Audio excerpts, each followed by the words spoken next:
In this video, I am going to guide about fixing the Lyft app not opening.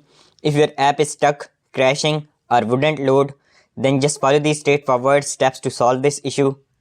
1. Close the Lyft app completely and restart your phone. 2. Check your internet connection by switching between Wi-Fi and mobile data.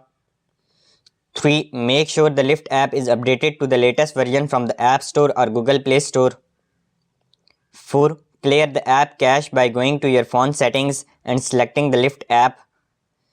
5. Restart your device to refresh background processes. 6. Uninstall and reinstall the Lyft app to remove any corrupted data. 7. Check if Lyft servers are down by visiting their official website or social media. 8. Ensure your device operating system is updated to the latest version. By following these steps, you should be able to fix the Lyft app not opening. If the problem persists, try reaching out to Lyft support for further assistance. Enjoy a smooth and hassle-free Lyft experience.